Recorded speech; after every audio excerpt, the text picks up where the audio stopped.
I came home to a quiet house and a cold skillet. The note on the fridge just said, "Late at work. Don't wait up." No smiley face, no doodle, just a square of paper and a magnet shaped like a lighthouse we bought in Maine back when we were still a team. I rinsed a mug, stared at my own reflection in the kitchen window, and realized I was counting the minutes until I could pretend to be asleep. That used to be our burlesque. Tiptoe in, whisper, laugh at the dog snoring, steal the last slice of pie. Lately, it's just keys in a bowl and shoes dropped in the hallway, like someone parking a rental car. When she finally came in, I kept it simple. "Are we okay?" "We're fine." "Work's insane." She didn't look up.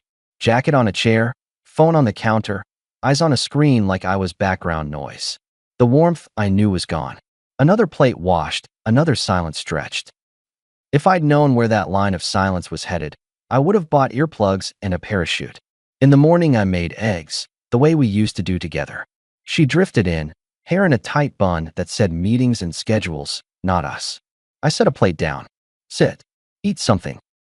"I'll grab a bar later," she said, hunting in her bag. "I'm already behind." "Then I'll keep it short," I answered, sliding the plate toward her. "I'm seeing distance. I'd like us to fix it." She pushed the eggs aside. "It's not about you. I'm just tired." "Good. If it's not about me, it's about how we run our time. I'm done guessing. Fridays are ours. No work dinners, no crowded rooms. We sit, we talk, or we go walk the neighborhood. Non-negotiable." She blinked like I'd switched the channel without warning. "You're scheduling me. I'm scheduling us. You show me you care, I'll match you. If you can't, I'll adjust my plans accordingly." "That's controlling," she tossed back, putting on her coat. "It's a boundary. Pick which word you like," I said, sipping coffee. 7 o'clock Friday. "If you're not home, I'll spend my Friday how I want, and we'll stop pretending this limbo is partnership." She opened her mouth, closed it, and grabbed her keys. "We'll see." "We won't see. We'll either do it or we won't." She left. The refrigerator hummed like it was bored of both of us. Friday came. 7 o'clock hit, then 7:30. I seared salmon for one and ate it at the island. At 9, she walked in with a laugh that didn't belong to our house. "Big client dinner," she announced, dropping a clutch on the counter. "We landed a huge account." "I'm sure the account's thrilled," I replied, standing to rinse my plate. "You're mad." "I'm adjusting," I corrected, drying my hands. "I'm taking Saturday mornings for myself. Gym, errands, late breakfast at Lou's. Don't schedule me in. If you want a window next week, request it by text before Thursday noon. I'll confirm or decline." She laughed, not a nice one. "Are we doing tickets now? Take a number?" "That's romantic." "Romance starts with respect. Respect starts with good scheduling," I said. "You missed Friday. That's data." She walked past me toward the bedroom. "You're being dramatic." "Noted." Saturday, I followed my plan. Gym at 8. Hardware store by 9:30. Coffee at a diner where the waitress called me Han because she calls everyone Han. I didn't text updates. By noon, I'd cleared the garage shelf she kept cluttered with craft projects and stored my toolboxes there. When she got home that afternoon, she scanned the space like she noticed something off but couldn't place it. "What's with the drill cases up front?" she asked. "That's my zone now. I'm prioritizing what I actually use." "Since when?" "Since Friday night," I said, grabbing a rag. "New rule. When you're absent, I run the house my way. When you're present and engaged, we decide together." She stared, weighing whether to push. She didn't. She pivoted to the living room and turned on a show like a white flag she didn't mean. 10 minutes later, she came back to the kitchen with an open peace offering. A greasy bag from the burger joint 2 streets over, my usual inside. "I figured you didn't eat," she said, setting it down like it was an apology she could swallow if I made it easy. "That's thoughtful," I answered and meant it. I split the fries, slid half to her, and didn't ask for anything more. We ate in a quiet that wasn't war, and for 20 minutes I pretended we were just tired people figuring it out. By night, she was back on the screen, messaging, smiling at something I wasn't part of. I did my laundry, folded my shirts, set an early alarm. Sunday, she said she had a girls' night. I didn't argue. I made a roast and invited my neighbor Mike to help eat it. We talked yard work and baseball. At 10, my phone chimed. "I need a break from us. Don't call me." I read it twice, then a third time. The way you check a door you already locked. I set the phone face down. Mike saw my face. Trouble, he asked. Statement, I said. Not a question. You want me to hang out? I'm good. Thanks. When he left, I took an empty duffel to the guest room and made that bed like a hotel. I moved my shaving kit to the guest bath. I left our bedroom neat and untouched. I turned off the porch light. Then I slept. Monday, silence. Tuesday, same. Wednesday, I typed, erased, typed again. On Thursday, I called. Straight to voicemail. Friday, I tried once more. Unavailable. That was an answer. I scrolled through contacts and stopped at Emily, her friend from college. Emily's the kind of person who brings proper napkins to a barbecue. We're cordial, not close. I called. Hey, Mark, she picked up, cautious. Everything okay? Maybe. Maybe not. Have you heard from Lauren? A breath on the line. She hasn't reached out to you? She told me to take a break from us. Then went quiet. That's not a phone conversation, Emily said softly. Meet me at Noon's on Oak at 2. On my way. Noon's is a small cafe with a blackboard menu and a bell that tells the whole room you've arrived. Emily was already there, hands wrapped around a mug like she needed something steady. She gestured to the seat. I didn't want to be the one. Be the one, I told her. Better than being the last. She took out her phone, hesitated, then turned the screen toward me. Photos. A city I recognized by the river and the skyline. Her, smiling in a way I hadn't seen in months. Glasses raised over a night view. A man's sleeve in one shot, his hand in another, as if the camera couldn't help telling the truth. My stomach didn't drop. The ground under me didn't crack. It was just a ledger line filled in. Work trips. Late nights.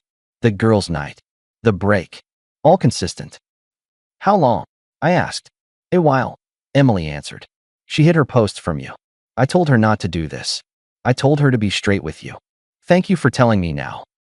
I'm sorry, Mark, she said. You've always been decent. I should have said something sooner. If you had, I'd still have needed proof, I said, pushing the phone back to her. I have it now. What are you going to do? What I do best, I said. Change the plan. I left the cafe and drove to my credit union. I opened a separate account and moved my direct deposit. I called the card company and froze the joint card, separate calls to separate people with hold music between them. I texted the dog sitter and told her keys would be reassigned next month. I emailed my boss. I'll be traveling solo for Q3. Then I stopped at my workshop. Mike lets me use a bay at his small construction space when I'm rebuilding old furniture. I loaded the safe with my passport, titles, a flash drive, the things people spend hours hunting when they want to start a new chapter. Foreign turf, my rules. Not a threat, just logistics. At 6, I drove to Lauren's office. The building lobby is all glass and white tile. I told the receptionist my name and left a sealed envelope with the pass card to our gym, the spare key to her car, and a short note. I'm stepping out of this limbo. You'll get a call about paperwork. Communicate by text or email. Friday dinners are done. I didn't ask them to deliver it at a special time. It wasn't a performance. It was a boundary in writing. On the way home, Mike called. Come by O'Malley's, he said. Harris is here. We'll keep it light. I should have gone home and made tea. I went to O'Malley's and ordered something that didn't solve anything. Harris raised his glass. To oxygen, he said. Whatever form it comes in. To oxygen, I answered. I didn't talk about love or pain or fate. I talked about tile grout in the master bath and a client who wants a deck built like a ship. Then the words shifted. She said she needs a break. I heard myself telling the table. I gave it to her. Turns out she meant a different kind of break. Some people want new scenery and don't want to pay for tickets, Harris muttered. Then they should stop using my miles, I said. It sounded brave. It was just a sentence. We clinked glasses. It didn't fix anything. I'm not proud of the next part. I let the bartender fill the glass more than twice. Mike kept an eye on me like a bouncer who actually likes you. Around midnight, the stool was comfortable enough to be a bed, and the room was a slow carousel. Mike took my phone because someone needed to. He scrolled, found Emily, and called. Hey, it's Mike, he said when she picked up. He's fine. He's just done for the night. Could you check in on him tomorrow? I've got an early shift. I'll be there, she answered. I woke up to the sound of a spatula against a pan and the smell of butter in a kitchen that hadn't been kind to me in weeks. I sat up slowly. My shoes were by the door. A glass of water waited on the nightstand. The clock said 9. I walked out, hair not doing me any favors, and stopped. Emily stood at the stove in a hoodie and jeans, sleeves rolled up. "Morning," she said without turning.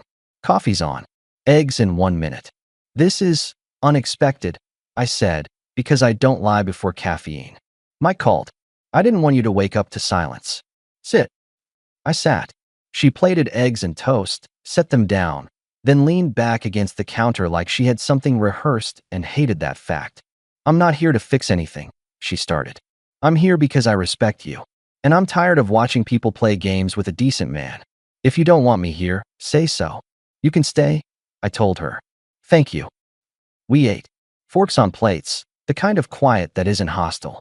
I stared at the plan on the windowsill she gave us last Christmas, still alive out of sheer stubbornness. She set her fork down. "It's not my place to say this, but I care about you.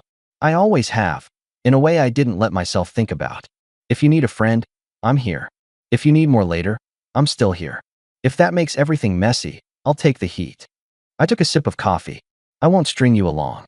I'm ending one thing before I start another." "I counted on that," she said, a small smile that looked like relief. "I like how you do things. Clean cuts." Her tone took the weight out of the room. We talked about simple things, her job at the counseling center, my current build, the ridiculous price of lumber. My phone buzzed. "Lauren, back Sunday. We'll talk then," the text said. No greeting. Like I was a co-worker on a project update.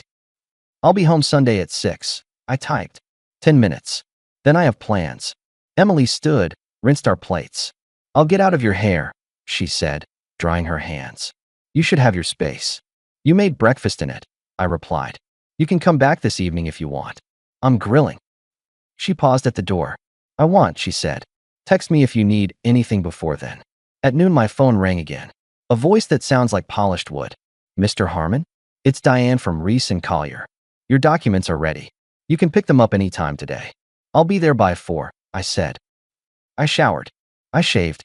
I put on a clean shirt because some paperwork deserves respect even if it's just stapled pages.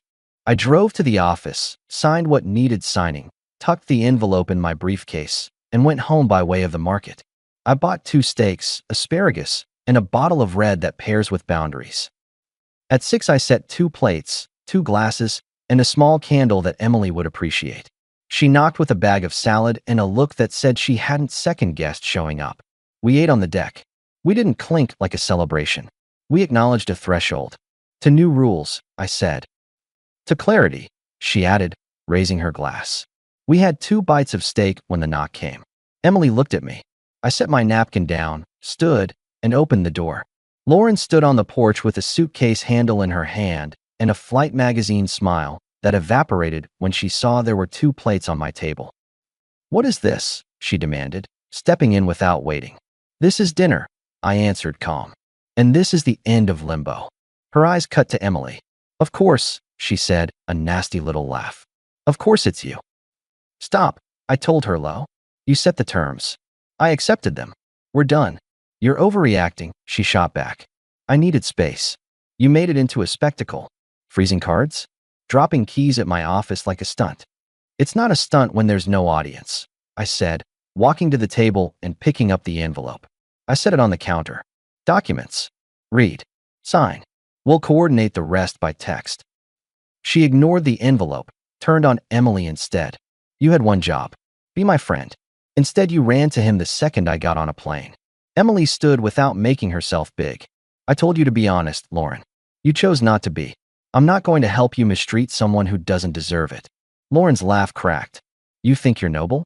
You always wanted to be the wise one. Now you're just convenient." 7 minutes left, I said, checking the time. "Use them on what matters." She turned on me. "You're throwing away years." "No," I corrected, meeting her eyes. "You did. The second you hid your life from me and acted like I should applaud from the bleachers." "I don't do bleachers." "You don't know what I've been dealing with," she tried, palms out now, voice shifting into soft. "The pressure, the expectations. I needed to feel alive again." "You could have told me you were empty," I said. "You could have said, I'm going to chase something across an ocean." I would have let you go with dignity. You chose secrecy. That choice has a cost." She looked past me at the table, the candle, Emily's steady face. I watched something in her posture change, the realization that her choices had finally been built. You can't end it like this, she insisted, thin and outraged. I won't sign tonight. Don't, I replied. I'm not asking you to rush anything. I'm informing you of a boundary. A friend will come with you Saturday at 10 to get the rest of your things. The door code changes at noon. If you need anything after that, request a time by text. I will confirm or decline. That's it. You're cruel, she said, tears appearing like stage lights. This is cruel. This is organized, I corrected. You know what chaos looks like. This isn't it. She marched to the bedroom, dragging her suitcase like it offended her. The door closed. Drawers opened. Hanger scraped. Emily touched my wrist once, not to calm me, but like two people recognizing a storm has its own schedule. Lauren came back out with 2 bags and a box. She set them by the door, then looked around our living room like a tourist who lost her group. Can we talk outside? She asked, chin up. We can talk right here, I said. She swallowed. I messed up, she said, quieter now, calculated vulnerability. I got swept up. It doesn't mean what you think. It doesn't erase what we have. You're right, I replied. It doesn't erase anything. It replaces it. You're really going to let this go, she said, almost amazed, almost admiring. Just like that. I'm not letting it go. I'm putting it down, I said. There's a difference. She looked at Emily again. You did this, she accused. One last grasp at a simpler story. Emily shook her head. You did. Lauren laughed and cried at the same time, a messy sound. I hate both of you. I opened the door. The porch light clicked on. You'll coordinate with me by text, I reminded her. Saturday at 10. Bring someone to help you move the heavier pieces. She stood there, waiting for me to blink, to soften, to make the old joke that used to break our stalemates. I didn't provide it. She picked up her bags. At the threshold, she turned back. Mark, I loved you, she said, like a line from a play. I loved who you were when we were on the same team. I answered. I don't love this version. Good night, Lauren. The door closed with a soft latch. I leaned against it for 1 second, counted to 3, then turned back to the table. Emily let out a breath. You okay? I'm steady, I said, sitting down. Hungry again, even. That counts for something. We ate what was left of the steak cold because conversations have the heat and the food loses it. She stayed for an hour. We didn't touch like a movie scene. We stacked plates, wiped counters, put chairs back in their places. She left with a hug at the door that wasn't an answer, just a promise. We could build something without noises we didn't trust. Saturday came. At 9:50, I rolled the dolly to the foyer. At 10:10, Lauren showed up with her brother Nate, who's never liked me and now had a reason to justify it. He kept his eyes on the floor and his mouth shut. We've got 40 minutes, I said. Let's keep it efficient. She grabbed the dresser drawer she had claimed before, the boxes of old photos she never sorted, the winter coats that belonged to nobody. Nate lifted in silence. When they were done, I handed her a small box she'd missed, church programs, a scarf, a book with her maiden name inside. You left this, I said. She took it like a hot plate. Thanks. Code changes at noon. I reminded her, no edge, just the fact. I got it, she said hard. You don't have to keep saying it. I said it once, I answered. You heard it twice. Nate nodded at me as they left, a curt gesture that passed for respect in his family. When the truck door closed, I went inside, changed the code, and texted a screenshot of the new access plan. She replied with a period and nothing else. By early afternoon, the house had a different echo. I moved the dining table 2 feet, put our framed map of the national parks in the hall instead of the bedroom, boxed the last of her things, and labeled them in plain letters. Emily came by with sandwiches and a question in her eyes. Want a ride to the ocean tomorrow? She asked. It's a long drive. Good for resetting your head. Yeah, I said. Let's do that. Sunday we drove with the windows cracked. We didn't blast anything. We didn't assign big words to small feelings. We walked the boardwalk, let gulls complain about the world on our behalf, and ate fish tacos on a bench. She threaded her arm through mine once and then withdrew it, letting me decide if that was a door I wanted open. I did. 2 weeks later, the documents were signed and routed. No fireworks. I moved my workshop bench into the garage permanently, hung my levels on the newly cleared wall, and replaced the old couch with one that didn't sag where she used to sit. I started waking up before my alarm again. That was my proof that I'd done the right thing. Work got louder in a good way. My crew landed 2 solid builds and a renovation downtown that looked complicated enough to be interesting. I picked up a used truck in good shape and tuned it myself because I like feeling my hands on something that answers honestly. Emily and I didn't rush. She kept her apartment. I kept my routine. We cooked together twice a week. Pasta the first night, grilled chicken the second, and spent Saturdays doing the kind of errands that are easy when the person next to you isn't a storm. She isn't a salve. She's a companion. There's a difference. We took a long weekend in Santa Barbara in late summer. We didn't broadcast it. We didn't need to prove anything. On hikes, she'd slip ahead on the trail and wait for me at the next turn like she trusted I'd catch up. She was right. I heard about Lauren through people who don't know how to keep their empathy quiet. The travel buddy didn't turn out to be a long-term plan, and the job that once sounded like a gilded ladder started looking like an elevator with too many buttons. She moved into a rental with thin walls and loud neighbors. She went quiet on social for a while. Then she started posting sunsets with long captions about new beginnings. I hope she finds one. I don't need to be the villain of that story. I'm just not an extra in it anymore. A month after the papers were finalized, Emily showed up at my place with a cooler and beach chairs. I loaded the truck. We drove to the coast, parked, and walked past families building lopsided castles. We sat in the shade and watched waves do what waves do regardless of who breaks whose heart. She handed me a cold soda and nudged my shoulder. "You look lighter," she said. "I am," I answered. "It's not complicated. I stopped carrying something that wasn't mine." She studied my face. "Do you ever miss her?" "I miss the mornings we used to have," I said, "when eggs were a team sport and the dog tried to steal toast. But missing a memory isn't the same as wanting someone back. I'm not going backward." "Good," she said. "Me neither." I looked at the water and thought about rules I'd broken and rules I'd finally respected. I'm not special. I just decided that my house isn't a waiting room and my time isn't a tip jar. When someone shows you they like living somewhere else, leave the porch light on long enough for them to pack, then change the bulb. That night, back home, I grilled on the deck. Emily helped me refinish. We ate quietly, the kind of quiet that made sense again. I washed the plates and set them to dry. She dried her hands and leaned against the counter. "You're good?" she asked. "I'm better than good," I said. "I'm home." She smiled. Not a performance, not a play. Just a real thing happening in a small kitchen that used to feel like a stage. The house didn't echo anymore. It answered. And for the first time in a long time, I didn't need to ask anyone if we were okay. I knew. Months later, the holidays came around. Mike and Harris dragged me to their ugly sweater party, even though the only sweater I own is practical and plain. Emily wore a red scarf and roasted me for the sweater on the drive over. "At least put a bow on it," she said. "It's a sweater, not a gift," I replied. At the party, someone asked the question people love to aim at divorced men. "Any regrets?" "Plenty," I said. "Just not about closing a door that needed closing." Harris clinked his glass against mine. "To doors," he said. "To doors," I confirmed, then added, "and to locks with fresh codes." In January, I signed a lease on a small workspace of my own, so I didn't have to borrow Mike's bay. I painted one wall white and hung a pegboard.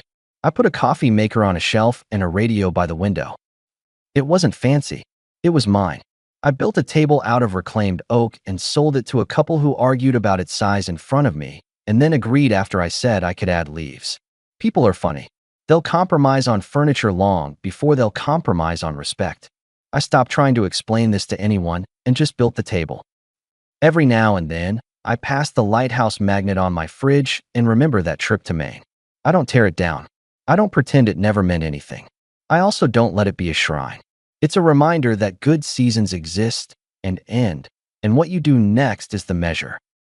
Emily nudges me in small ways that make life better. She buys real napkins like always. She leaves her book open on the arm of the couch and trusts the dog not to chew the corner because she believes in training and clear rules even for a dog. She steals fries from my plate without asking because I told her she could, and she believed me. These are the things you keep. One night she asked, "Do you want to talk about the morning I made you eggs?" "Not really," I said, smiling. "But I'm grateful for it. It changed something," she said. It revealed something.